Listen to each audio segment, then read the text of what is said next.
or what You need to take action, and you're about to get real-world information and insight for fixing your career. This is the Take Back Your Career podcast with your host, Adam Fullerton. Hey everybody, welcome to another episode of the Take Back Your Career podcast, which is dedicated to helping professionals find happiness, fulfillment, and financial security in the work that you do. And we do this so that you guys can avoid the feeling of misery, the sense of being stuck and dreading your workday every day you wake up. And on today's episode, we're going to talk all about salary negotiations, the mindset you need to have when searching for a new job, what to do if you're unhappy at work, and we'll also talk about networking tips and why it's important and much more. And to do this on today's episode, we have on Lauren Miller, who is the owner and founder of Lauren Carter Miller Coaching, where she helps professionals who feel stuck in their career discern which path to take next and equips them with the tools to get to their destination. Lauren also comes to us with some experience as a career coach for students and alumni while at Purdue University. And she did that, of course, before opening up her own practice. So, Lauren, welcome to the podcast first and foremost. Thank you for doing this and being on today's episode. I want to say, hey, how are you doing today? Like I like to ask every single guest, but also I want to say congratulations on what was recently a 1-year anniversary, I think it was for you, from quitting your job. How was that? And hopefully you had cake and balloons and whatever else. So congratulations. And again, thanks for doing this. Yeah, thanks, Adam. It was definitely a huge accomplishment to celebrate my 1-year work birthday, as I call it. And that first year was wild and exciting and hard, and definitely experienced all the emotions, but was a super, super awesome year. And I'm really grateful for where I'm at now, and the obstacles that I've overcome to get here. So thanks for having me. Absolutely. Well, again, the pleasure's all mine, and congratulations once again. I'm rooting for you, and that's awesome to hear. So what I want to do is start off this session on that particular topic, actually. Like you said, it's been 1 year since quitting your job. So I just want to really ask what that process was like. How did you get to this point? How did you, and I guess this is a bunch of questions thrown at you at once, but how did you get to this point in your career? And what can our listeners learn who maybe they experienced what you experienced? Maybe there was some frustration, or maybe it just wasn't the path that you were looking for and it didn't offer something, whatever it might be. There was, again, frustrations. What did you go through, and what can our listeners learn from your own experience so that they can make the change they're looking for in their own careers? Yeah, no, that's a great question. And I'll take you back to high school Lauren, honestly, because that's really where it all started. And it's so cool to think that my career path really started in high school, that led me to where I'm at today. So in high school, I never really knew what I wanted to do. And I looked around and I saw all my friends, choosing a major and choosing a college. And it just seemed like they had everything figured out. And I felt that pressure for sure to have it figured out. And I went to college originally for speech pathology, and I chose that because I liked working with kids, and I knew that there was a really good job outcome and job placement at the time. And so I chose speech pathology, but I absolutely hated science. And so that really didn't make much sense because so much of that program was science. And so a semester into the program, I was not doing well in my classes. I was studying so much and it just was not clicking. And so I decided, well, speech pathology clearly is not for me. And I just chose a major. I chose communications because I knew I liked to talk, and advertising seemed fun. I did not really do any research. So that's probably lesson number one, is do your research before choosing a college major. And I chose the major because it was broad. And I thought, oh, that will really set me up for success when I graduate. I'm going to have so many options. That's great, right? No, because I graduated college, I had way too many options. So I was a jack of all trades, master of none. And I really struggled with my job search, even graduating college. So a couple of months out of college, I eventually did get a job. And I definitely had kind of this scarcity mindset of I'll take whatever I can get, which sometimes you have to do in life, and that's okay. And there's lessons learned there. So anyways, I took this job, and it was just, the irony of it is that I was a career counselor for high school students in this job. but the work environment was really toxic, and just, I was not, the employees just were not really treated fairly, or work wasn't really honored. And so it was just a really hard year of grinding out a job that I was really unhappy in. And so anyways, I ended up going to grad school. And I also think I still could have done more research there, to be completely transparent. But I chose to go to grad school and get my master's in higher education. And when I was in this program, I discovered career counseling. And I really didn't even know my college had a career counseling office. And I was like, oh, I could have a job where I help people learn what they're good at and learn what careers are out there, and help them really with that whole discernment piece. And then also teach them how to find a job, how to market their skills.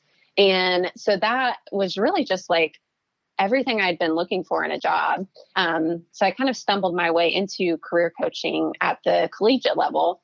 And yeah, worked at Purdue for a few years after I graduated from graduate school. And when I was at Purdue, that's when I really, I worked with all majors there. I'd have a philosophy student one minute, and then an electrical engineer the next minute, and then an aeronautical engineer the next minute. So it was just all kinds of people that I got to meet there.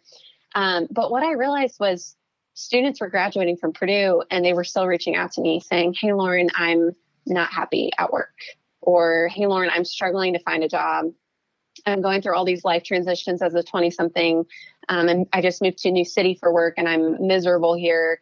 And so as someone in my late 20s, I just really have a heart for younger 20-somethings, kind of that post-college years, and navigating life and navigating work. And I think a lot of times students or 20-somethings can feel a sense of failure because they look around and it seems like everyone's thriving and living their best life in their dream city. But really, a lot of times people aren't super happy maybe at work, or they are figuring out life in this new season and new chapter. So that is why I started my business a year ago, was because I wanted to help 20-somethings who are navigating that transition out of college and just navigating life in general. I certainly work with people outside of their 20s. I helped people who are in their 50s making career changes. So that's super fun. But really, what I get really excited about is helping those 20-somethings with all the transitions after college. So that's a little bit of my career path and how I got where I'm at today. Yeah, thanks for sharing that. I think it's very important, especially for college students. I did that myself personally. I felt like going through college, I thought I knew what I wanted and what I was going to do. And, I like to tell the story where I feel like I figured college out, and then I graduated and got the job, got the big hit job, got the promotions, elevated my career path or whatever you want to call it very quickly. But then, at the end of the day, felt like I still didn't really know what I wanted to do, and it wasn't fulfilling, and I was just kind of miserable and unhappy, and felt like I was not living up to my own expectations. So, I think it's important for college students to, and it's not that we're here to talk specifically about them, but I think it's just, again, important for college students, especially, to what I like to call, and I've said this on other episodes, but have that kind of course correction early in their career, so that they can, again, I like to say this, and I probably have said this too many times, but 1% of a change now can avoid 180-degree change in the future. So I think it's worth having those conversations, especially with students. And I wish someone had that conversation with me. And I, again, take full responsibility. And I didn't know career services was a thing at my college as well, probably because I didn't spend too much time thinking about it. But either way, I want to jump back to something you talked about, the toxicity at work, because one of the things I want to talk about is of course, salary negotiations. So I want to kind of bridge this gap, if I can, while I say this out loud. What I want to do is understand, what was toxicity like for you at work, and why is that something that people they need to acknowledge and realize, in my opinion, that if it's a toxic work environment, that you can do something about it, right? And that means either talking to the people, talking to management, or, looking elsewhere. And so, again, what would you say to someone who says, my workplace is toxic? People just feel like it's dramatic, or, people aren't honored, the work isn't honored. What can they do about that? And then I want to segue into, of course, like I said, talking about a new job. Maybe they want to go somewhere else. And how do we talk about salary negotiations in that process? Mm-hmm. Yeah, no, that's a great question. I think a place for someone who feels like their work environment's really unhealthy and they're just absolutely dreading going to work every day because of these maybe outside circumstances. Just simply, I think the first step is taking note, what are those circumstances that are really impacting your job and your day-to-day life? Is it coworkers who are toxic and dramatic and maybe they're personally unhealthy and they're bringing this baggage to work that's really impacting you? Is that something that you could talk to the HR department about, maybe having some more boundaries at work created? And I think really assessing like what do you value at work? This is one of the activities I talk about right away with my clients is what do you value in a job? And once you can figure out what maybe your top 10 values are or 5 values are, use that as a job search compass, use that as a tool to negotiate. So for example, my first job out of college, I had zero vacation days for the first year. And as a 22-year-old fresh out of college who was used to having summer breaks, Thanksgiving break, Christmas break, I lived out of state from my family. I was devastated and I didn't even know I could negotiate vacation days, but that is certainly something I could have gone and talked to my boss about. Hey, I'm really missing my family. I'm really homesick. I just need work-life balance in general. Like it's not a ton to ask for and making those asks. So I think the first step would be awareness of what is creating this environment to feel toxic to you. Are there things that you can negotiate today? Or is it simply the nature of the job? Like, for example, one of my clients recently, she was in a really competitive work environment and she just does not do well when her numbers were compared to all of her coworkers' numbers every Friday in a meeting. She said, Lauren, I'm devastated every single Friday because I'm at the bottom of the rankings. I'm not doing well in this role. And I said, well, your strengths are not aligned with this job. So let's get you in a job where your strengths are going to shine. And so for her, it was a matter of she needed to leave. And that's when she knew she needed to leave was she wasn't using any of her strengths in her work. And there was no way to really take on new projects. She had those conversations with her boss. So at that point we knew it was time to leave. But yeah, I think the first step would be take an inventory of what your values are. And is this fixable or is this really a situation where you need to leave? Absolutely. And I would say the first thing is if you feel like you're, in your job and for whatever reason, but heading into a weekend and your soul's getting crushed, then it's probably the best thing to do immediately because most people feel miserable Monday through Friday and then they can escape for the weekend. But, if you get bad news on that Friday and it's living with you through the weekend too, it just stinks that much worse. So you brought up, and we talked about this, negotiation. So whether with the company you're at or a new company, it's first thing I think of is salary negotiations. It's the first thing I always thought of early in my career was, hey, if I move companies or whatever, like I'm thinking money, right? I just want more money. But I know, and I've experienced this, it's just an extremely scary and intimidating process, I guess. And a lot of anxiety comes about from it. So people that are listening out there, what would you tell them when you say, hey, you can change your situation, right? You talked about assessing what you want and what you need and taking stock of really what your values are and kind of the things that you want out of your job and your career. Okay, now let's do something about it, right? And one of those things to do next is to negotiate, whether that's maybe it's more money that's frustrating you or maybe because you need more vacation days or whatever it might be. So my question then again is, what would someone listening do if they're saying, okay, I need to make a change, I'm missing X, Y, or Z, and how they negotiate to get that thing that's going to make them feel happy and want to work or learn, hey, this just isn't for me and I need to go elsewhere? Yeah. So once you've, I guess this could be almost step number 2, but once you've kind of pinpointed what you need in your job, I would say scheduling a meeting with your supervisor, and whether that's at your next performance review, but sometimes that doesn't always pan out well, or some companies might not do performance reviews regularly. I think having a conversation with your supervisor, hey, would you be comfortable? I would like to have a conversation sometime in the next month about negotiating some things, and just giving them a heads up that you want to have that conversation before you jump into just your monthly meeting and you kind of blindside them. So give them a heads up. But before you even go into that conversation, I would go ahead and have it determined what you want to negotiate, just so you can kind of give them a heads up. And so then when you do step into that conversation for negotiation with your supervisor, I kind of have like 6 steps for negotiation. And so the first one would be to lead with gratitude. I think that's always a really good practice when you're going to make a big ask, is to show your boss why you're thankful for your job, show them why you're thankful for them and their leadership in the company. I just think leading with gratitude is always a really good practice for yourself and for the company, to recognize that you're thankful, you see value in working here, and you want to stay, and you want to make changes that will help you perform better. So leading with gratitude. The second one would be to do your research. So if you are making an ask for an increase in pay, or let's say, for example, you were me when I was 22 and had 0 vacation days, do some research. What's the average amount of vacation days, or, just whatever ask you're making, do some research to see what other companies in your industry, in your market are permitting, and for salary, for example, what's the typical salary for someone in your role. And there's lots of websites out there that are really helpful. I think PayScale and Glassdoor are really helpful salary research places to do your research. LinkedIn also has some really great just articles and tips on there too.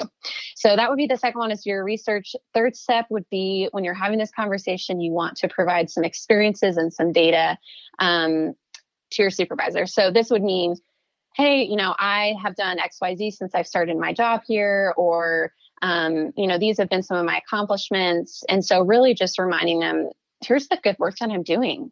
The fourth tip would be stay calm. Do not get your feathers ruffled, or don't get upset. You just be aware of what your tone sounds like. Again, I think leading with gratitude can really set the conversation off, just in a calm tone. And the fifth step here is to be specific about what your asks are, rather than being vague or saying, whatever you can do to make me happy. I think go into that conversation with specific asks and make it clear what you're asking to your supervisor. And then the sixth one would be, this is more of a salary negotiation, but just knowing what know your low is my saying, but know what the lowest salary you'd be willing to accept would be. Because when you're negotiating with someone, you need to know, like, when are you done negotiating, or what's the lowest amount that you'd be willing to accept. So those are just a few specific steps to take when you step into that conversation. And I would say be prepared that it might be the first of many conversations with your supervisor. It might need to involve someone from the HR department, or even someone higher up within the company. But I think starting with your supervisor is a good place to start, because they need to be in the know most of the time. And they might even say right away, hey, if you want to negotiate salary, you need to talk to so-and-so. Of course, if you have an unhealthy relationship with your supervisor, sometimes you do have to go to someone else. And I think the HR department's usually a really safe bet and a good place to go for those conversations. Totally. And I think, like you've said, I mean, having the data, the research, the experience, it allows you to ward off the anxiety more so. Like you know what you want, and your level of confidence going into that conversation. And I think that's extremely important. And I think too, that if you really have that toxic or bad relationship with your manager, that's probably a sign, or your supervisor, that's probably a sign, if you go there and you just kind of put a bug in their ear and say, hey, I'm really not feeling like I'm valued, or whatever the conversation would be. And maybe that's a question, what should I say when I walk into the office with my supervisor? Because I honestly don't know. I would probably say, I feel like I've, again, contributed quite a bit. Here's the different things that I've accomplished, but I feel like I'm still not paid, what I think is fair. And here, I don't know, just love to have a conversation about it. But I feel like that could stump people very easily. So what would you suggest when people walk in, outside just having the data and all that? How do they approach that conversation, I guess? Yeah, I mean, I would go back to saying, reiterating why you're grateful for the job, what you appreciate about it specifically, leading with that. And then just saying, let's say, for example, you want flex time at work. You want to have Fridays off, and I would share with them why. Maybe you have a new child in your family, or maybe you're commuting an hour to work every day. And so having the opportunity to work from home would really actually increase your production. Like, you would be able to get so much more done at home. So I think just going into it and being specific and sharing why, and remember too that the person you're talking to is a human. So if it's an ask that's going to increase your value and your happiness at work, it's going to increase your productivity at work, it's going to increase your overall happiness, they should want to hear you out. And so don't be afraid to even get a little personal. Hey, here are the reasons why I'm making this ask. I'm not just coming in here saying, I need $10,000 more on my salary because that's what my best friend makes and that's what I deserve. No, it's, hey, here's why I deserve this. Here's why I've earned this. Here's why my ask is going to help me be a better employee, and they should want to hear you out. Yeah, absolutely. Those are all great tactics and things. I agree. And just being kind of open and honest and sincere about the fact that you enjoy working there or enjoy working with your supervisor or whatever, but there's something that's been bugging you and you want to have a conversation about it, and having that conversation and that negotiation take place, I think is just what's going to help you become happy in your job and in your situation. So then I want to talk about then what you should do if, like you said, talk to your supervisor. Maybe your supervisor, you don't have the best relationship, go to HR. Now, of course, people think that that's going behind your supervisor's back. And so maybe that's one reason in which people just aren't happy at work. But I want to ask you, I mean, there's tons of reasons people might not be happy at work. And I want to ask you, what are some of the practices that people can do if they're unhappy, whether it's with a supervisor or the work they do or the hours they work, whatever it might be? How can we help our listeners say, hey, we understand, here's a problem you're facing, but you can still do something about it? And what would be, I guess, again, those kind of practices to help people be happy at work or find a way to be happy until they can either move jobs or find a different role or whatever it might be? Yeah, that's a great question. And I think many of us have been there. And so I want to say to listeners too, like, you're not alone if you're feeling the Sunday scaries every week or barely making it to Friday. I think a lot of people out there experience that at some point in their life. And that's ultimately what makes you make career changes and career pivots, is because you're figuring it out, and that's okay. I would say that, like, if you're feeling unhappy at work, you need to figure out why you're feeling unhappy at work. Is it, let's say, for example, you're an extrovert and you are going to work every day and you're in a cubicle working on a computer. You're probably not feeling very excited and you're missing that human interaction. So thinking about ways, okay, how could I create some human connections at work? Could I ask a coworker to grab coffee, be intentional about making those coffee dates once a week? Or could I try to seek out a mentor at work who we are intentionally getting together? Maybe you have an hour commute every single day, and that's really impacting your happiness at work. What can you do on those hour commutes that bring you happiness? I know this is a cliche saying, but I really think the practice of gratitude, especially when you're unhappy at work, is such a game changer. Waking up in the morning and remembering what you have in your life that you can be thankful for in this moment, and remembering that where you're at right now is just a step in the right direction. It does not have to be your forever situation, but it's taking you where you need to go, and you can make those career changes. But let's start with what you're grateful for. I really think that can have a powerful impact. And again, I know that the whole gratitude saying can get cliche after a while, but I just really personally have seen how powerful it can be in my own career path too. So especially that's something I'd recommend. Yeah, sorry. Especially with everything going on in the world today. I mean, when people are, again, losing jobs left and right, that it's good to be grateful for what you do have. And it kind of anchors you down to, a point in which you can say, yeah, I do have something, and allow you to feel, again, grateful for what you have, knowing that it could be worse. And I always like to say, honestly, it doesn't matter where you are now, it's where you could be in a year. And that's simply saying, like, when people wake up and they say, oh, I hate my job, I hate what I do, like, you get it. You need to make the change, but you can't just drown yourself in your current misery, I guess, for lack of a better term. But you have to think, okay, I know where I want to go. I know where I want to be in a year, and I can get there. Now let's start working backwards and figuring out how to make that a reality, instead of just wasting time sitting there and moping around and saying, I hate it. Like, it obviously sucks. We know it sucks. I've been there. But the solution isn't to I guess cry or whine about it or sulk about it. It's to say, okay, I know what I want. Let's start making it work and doing some of the things we've talked about in this conversation and putting those into practice or into play in the real world.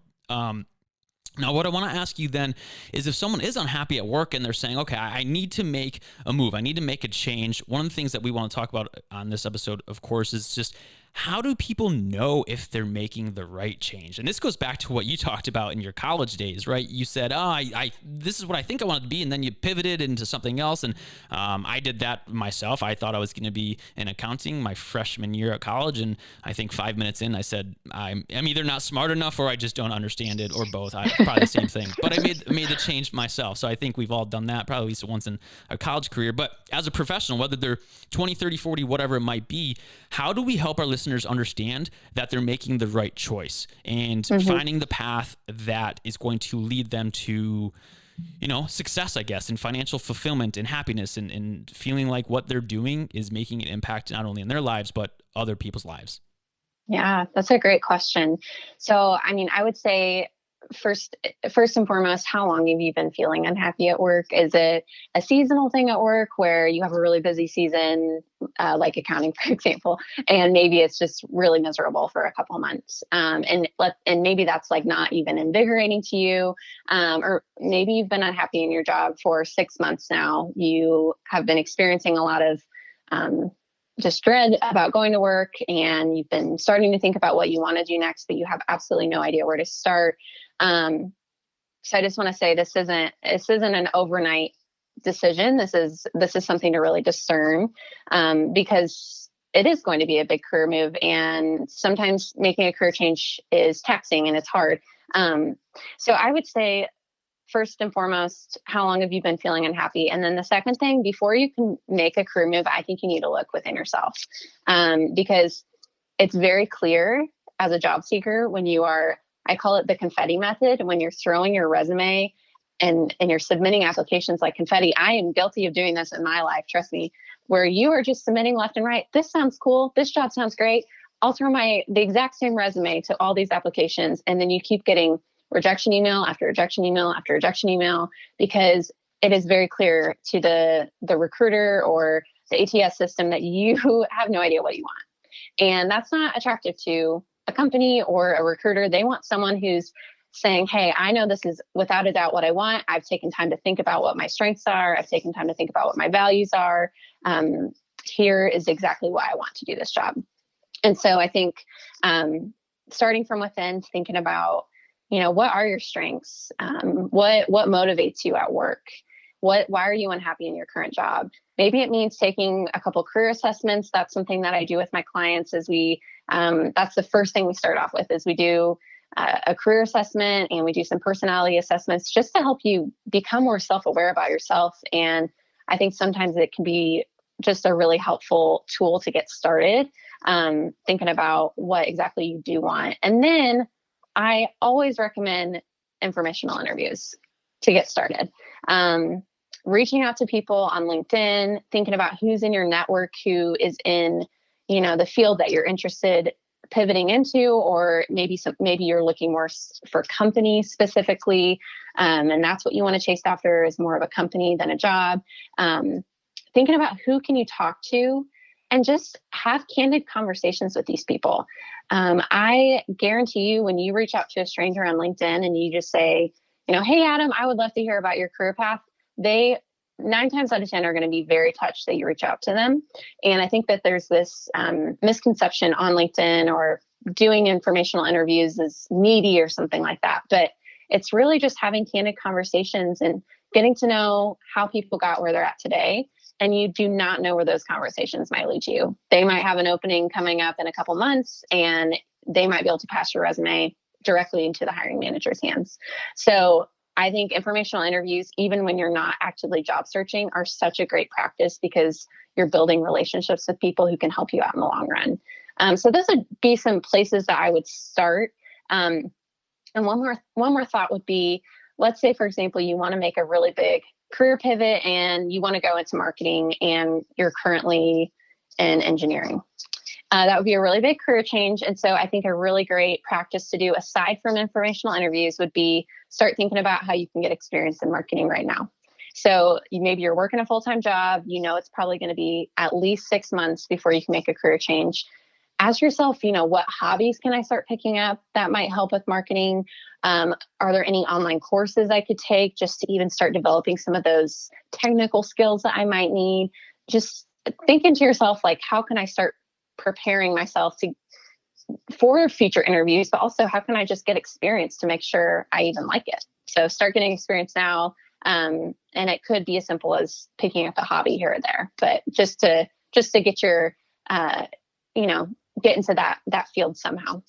Yeah. And we talk about quite a bit on this podcast is the fact that, like you talked about, first of all, take the assessment and figure out, or look internally, whatever you want to call it, and think about like what is it that you want? And then realistically, in this day and age, the information age, all the information exists out there, whether that's free online courses through LinkedIn or elsewhere. Obviously, Google it. There's just free courses on everything from basics to advanced courses in almost every single subject out there. And then, like you said, when in doubt, you can go on LinkedIn and type in a company or a job title, and you can find people in either the industry or in that position, and you can reach out and learn from them. And there's plenty of people, like you said, who are going to be on LinkedIn and help you and give you that information through a quick conversation or Zoom or whatever it is, just to help you figure out, again, what you want to do and make sure the choice is right for you. If you're thinking about, I want to go into accounting. Okay, well, reach out to an accountant and find out what is their job like, and is it really going to provide you with what you're looking for,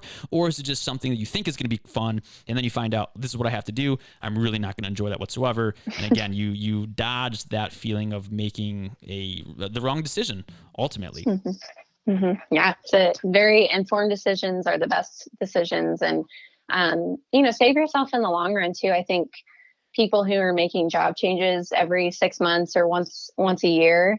Well, there's a reason why this habit has formed over time. It's probably because they're just, the moment that they're unhappy in their job, they're jumping ship and they're going somewhere else without really doing research. So save yourself time and energy and effort and do thorough research about where you're transitioning to. And then I just think that's going to set you up for success in the future. Right. And it's going to, of course, help you avoid frustration. I mean, like you said, you know, whether 6 months or 12 months or whatever, you're moving positions because you didn't do the research, and you're going to end up frustrating yourself, and you're going to probably think it's someone else doing something wrong and not giving you what you want, when in reality, you have the ability to, again, figure out what you do want, do some research, and avoid that pain in the future. So the last thing, I know we have quite a few more topics, but with just how long this episode's already been, I want to ask and wrap up on this one question, and probably I think we're going to have you back on for more of these topics. But the one question we're talking about is if someone is looking for a new job, go on LinkedIn or go on job boards or whatever it might be, but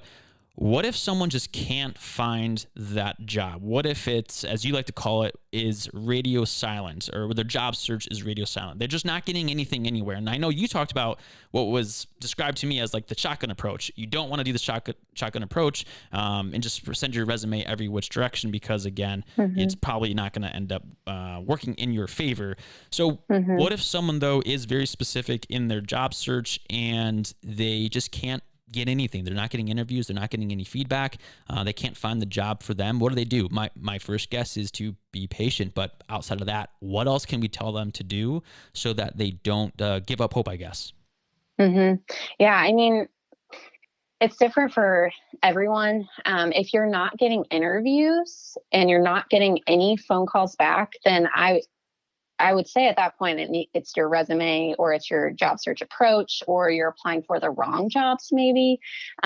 So at that point, I mean, you might want to reach out to a professional like myself or career coaches and ask them, or even reach out to a recruiter and say, hey, I have been really trying to break into this industry and I'm not even hearing back. Would you mind taking a look at my resume for me?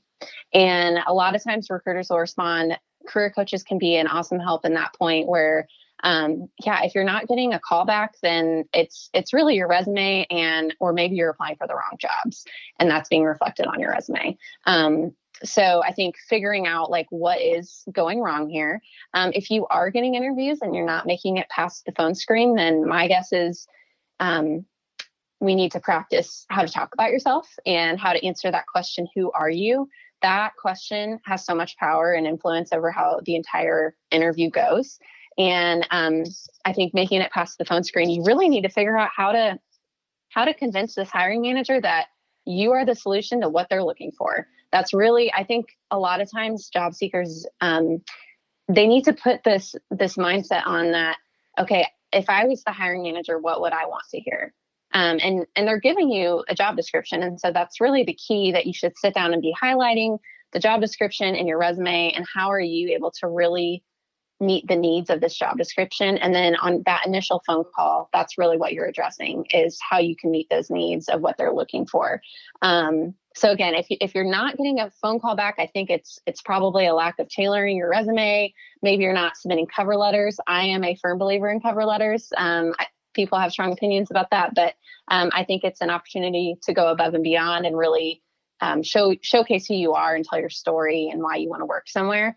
And then also, I mean, if you're just submitting resumes, that is not enough. You need to be networking with the recruiters, with the hiring managers, with people who are in the department that you're applying to. So you need to be reaching out to people, because that is how people are getting jobs today, is they're interviewing, or they're informational interviewing with people, and then their resume is being passed directly to the hiring manager. So if you're not doing that, that's a great place to start, is rather than submitting an application right away and relying on that 100%, go ahead and try to find some people on LinkedIn who work in the company you can talk to, start networking with, and then let them know that you do want to apply, and they can potentially pass your resume on to the hiring manager. So it's hard to answer that question because everyone's scenario is so different, but those are just a couple common problems that I see with job seekers that are quick fixes that we can find solutions to. Yeah, absolutely. And I think just the power of what you talked about, the tactics of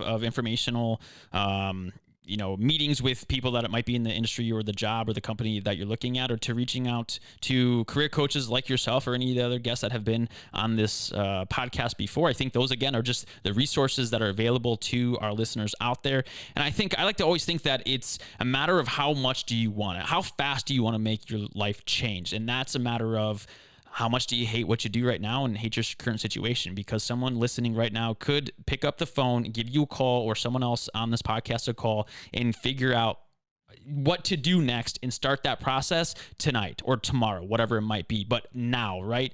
And a lot of people, I think, listening, they hate what they do, but not enough to get out of their comfort zone to pick up the phone or email someone and say, I just need help and I don't know what to do next. So my point is, there's all these resources out there for our listeners to go to and use. And it's just, you have to be honest with yourself. How much do you hate your situation? And are you going to just kind of say, I hate it, but then show up to work tomorrow and just do this over and over? Or are you going to say, I'm drawing a line in the sand and I'm going to make a change and then actually do something about it? So that's how I just want to kind of wrap up my last thought on what we were just talking about. And like I said, I know we have tons of more topics to cover. Like you said, one of the topics was, who are you and why that question is so important. And again, we'll talk about this, but getting you back on to answer that question and some of the more or other topics and questions we had that we just unfortunately couldn't get to because of time constraints. But Lauren, I just want to say, hey, I appreciate you being on this episode. I want to, of course, say thank you for putting this in your schedule and being on here, giving our listeners some awesome advice and tips and things that they can do to change their career. What I want to do then is just two things. One, let our listeners know if they want to reach out to you and work with you or connect with you, get some advice, whatever it might be. How can they find you and connect with you and engage with you? And then, of course, I want to ask you just any other last thoughts that you might have, something that's been sitting there you want to get out, but I might have cut you off. So any last words before we wrap up this episode today?